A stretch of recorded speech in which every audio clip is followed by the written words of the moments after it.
Nikki Dapanas. So Nikki has 10 years experience in development and humanitarian sector. She is now the project manager at ECOWEB Philippines, responsible of managing the implementation of the Green Fiber project, the which is aimed to strengthen the resilience among Apaka farming families through sustainable livelihood and transitioning to green technology.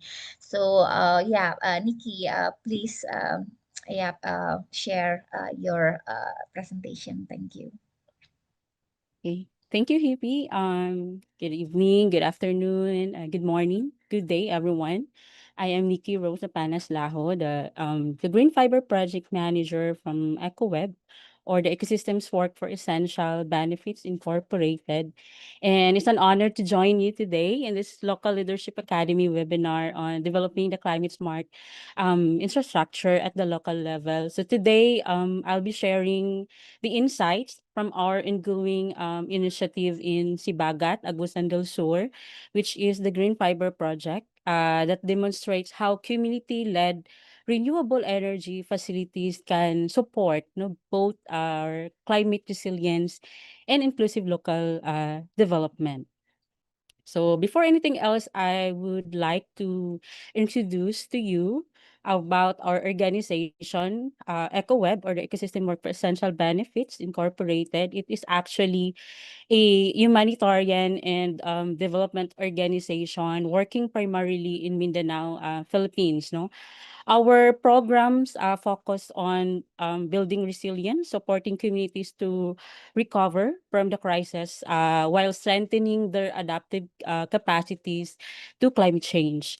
And the Green Fiber Project is one of our flagship initiatives that integrates the renewable energy, livelihood development, and the local leadership.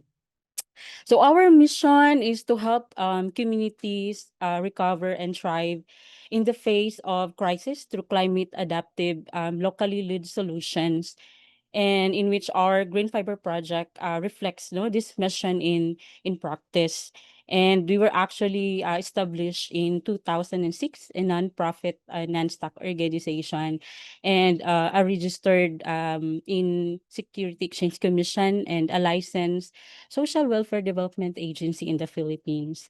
And we have 5 core focus areas. First is the inclusive governance, sustainable institutions, the social cohesion, sustainable livelihoods, safe and resilient environments, and currently operating across 12 regions in the Philippines, serving the indigenous peoples, the women, the farmers, and the youth. And for now, we have this flagship approach on survivor and community-led response, or the SLR, that is empowering our communities to lead their own recovery.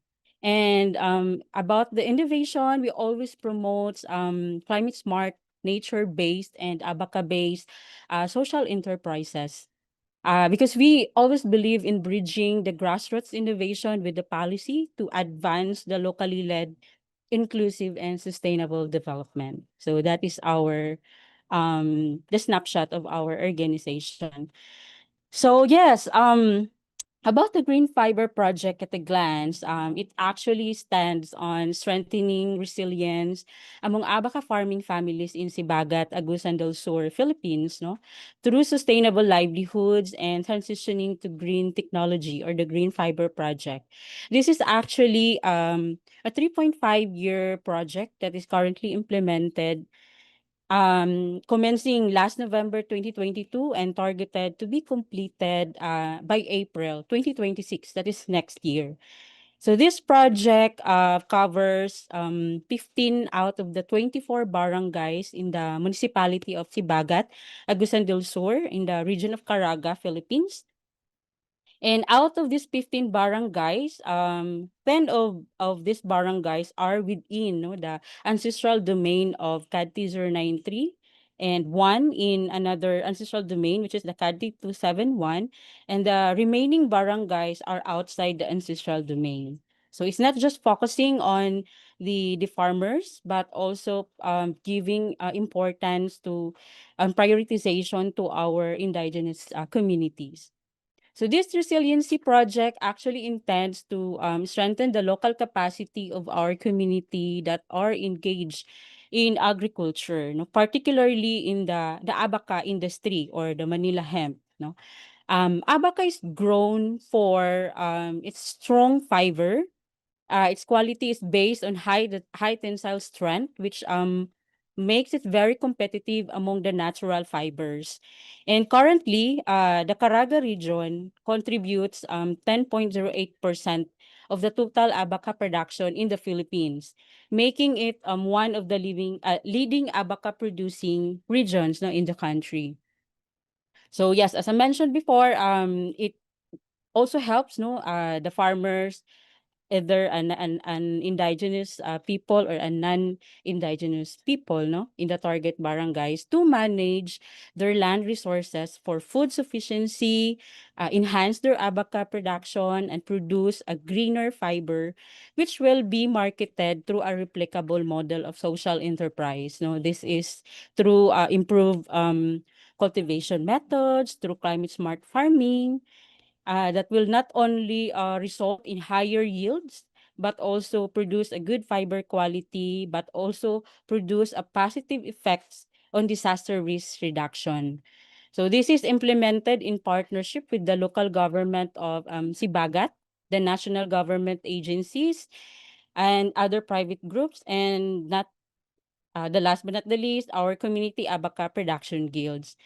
So this project actually has four project components that is also connected to four project target outputs, no, which are the farm development and fiber production component, the social enterprise development component, the renewable energy based fiber processing component, the partnership advocacy and promotion component. So that is yeah, so in this project we actually introduced the renewable energy technology, supported the farmer cooperatives and linked the communities to better markets, and demonstrating that climate smart infrastructure can be both socially inclusive and economically viable. So that's our the fiber at a glance. Now why climate smart infrastructure? In this project, abaca fiber processing is a vital source of income for our farmers in Sibagat, no, recognized as the one town, one product of the municipality. However, the industry faces recurring disruptions due to climate-induced hazards and energy constraints. The traditional processing facilities rely on the diesel-powered machines, which are not only costly to operate but also environmentally unsustainable. So these challenges are compounded by the frequent power outages in rural Mindanao, and often triggered by typhoons, heavy rains, and even now the earthquakes, no, that we are currently experiencing, and there were a lot of aftershocks actually happening. And each time extreme weather events strike, abaca operations come to a halt, preventing our farmers from extracting, drying or processing the fibers, no, and leading to significant income loss. So recognizing these realities, the Green Fiber Project introduced this renewable energy powered abaca processing and drying facilities as a climate smart solution. So these solar-powered systems ensure that continuity of operations, even during power interruptions, also reduce carbon emissions and promote sustainable and inclusive local enterprise. So the goal is to create an infrastructure that can withstand climate shocks, function off-grid, and remain community-owned and managed, no? Paving the way for long-term resilience and economic empowerment.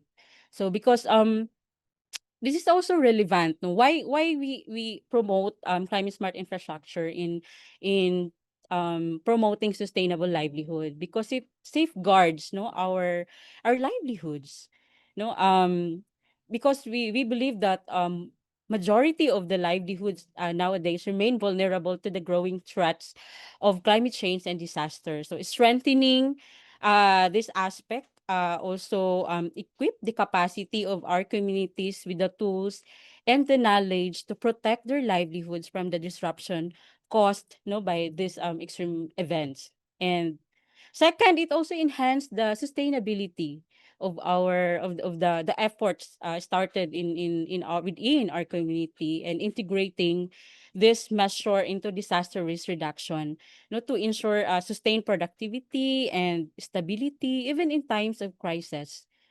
So yeah, because we believe that sustainable development requires not only environmental responsibility, but also preparedness and resilience to withstand and recover from disasters.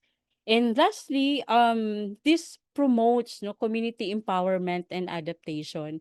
So by empowering our local community and other community-based organization, this project foster self-sufficiency and local ownership, and that empowers them, that strengthens their community resilience and supports a broader goal of inclusive and sustainable development.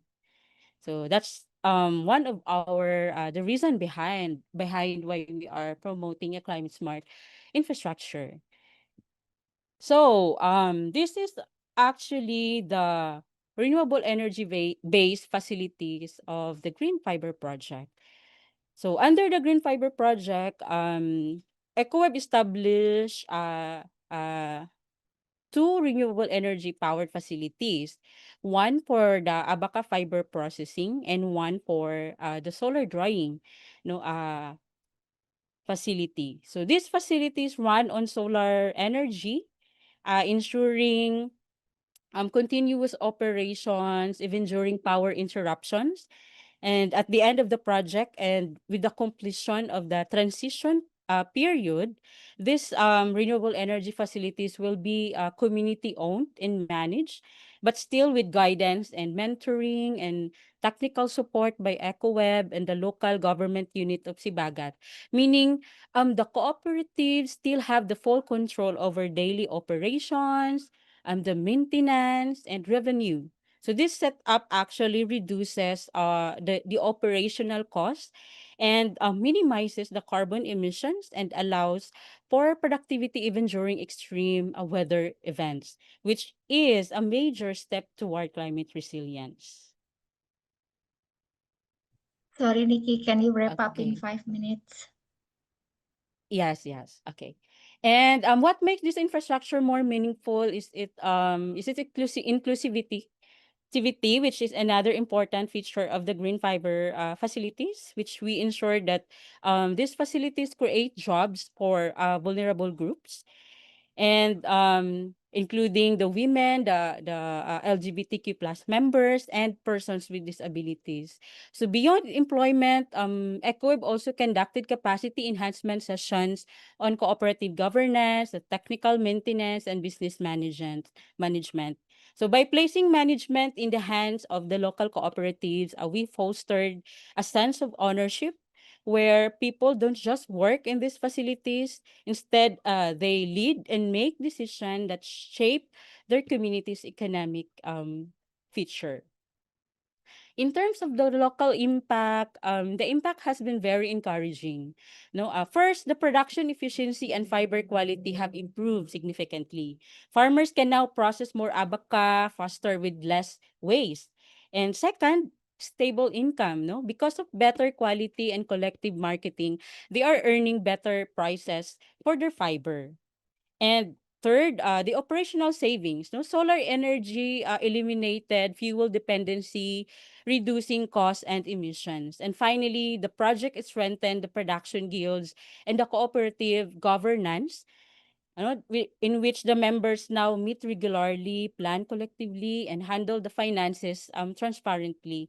So these results show that when communities own a climate smart infrastructure, they gain not just the technology, but the dignity, the capacity, and the resilience.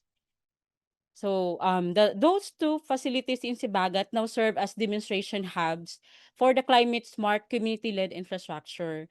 So it serves as a model for scaling climate smart and community-led infrastructure, shared learning with the LGUs, the farmers groups, to other national government agencies and other private stakeholders, and also has a potential replication in other Mindanao farming communities. So for now, local governments and development partners have visited these sites to learn and how renewable energy and cooperative management can work together. And we are now actually exploring replication opportunities in other farming communities, not only for Abaca fiber, but also for other Abaca value added products. So the model proved that small-scale renewable energy-powered facilities can be practical and scalable, provided that communities are truly in the driver's seat. So in terms of the lessons, we actually have learned several key lessons and insights along the way. First is community ownership ensures sustainability. When people see the infrastructure as theirs, they take care of it, manage it better, and sustain it beyond the project timelines. And second, renewable energy isn't just about environmental benefits. No, it also improves the productivity and reduces the cost. Third, inclusivity matters. Engaging the women, the youth, and persons with disabilities build stronger and more resilient management structures. And lastly, partnerships make scaling possible. So the success of the Green Fiber project relied on collaboration among ECOWEB, the LGU, the national government agencies, the other NGOs, private sectors, the production guilds, no, including our funding partners. So this lessons guide us as we move toward broader application of the climate smart, community-driven infrastructures across Mindanao. And to moving forward, EcoWeb and our partners plan to further strengthen the cooperative governance, ensuring that the members can independently manage the operations, market their own products, and access financing. No? And we also aim to promote the expansion of renewable energy use and transitioning to a greener technology in other agricultural enterprises such as solar powered and waving centers and drying facilities for other crops. And finally, we are advocating for local investment in climate smart infrastructure. So we are actually continuously encouraging our partner LGUs and other national government agencies to integrate these models into their local climate adaptation and development plans. So in short, our goal is to make a climate smart community owned infrastructure a norm and not just a pilot project.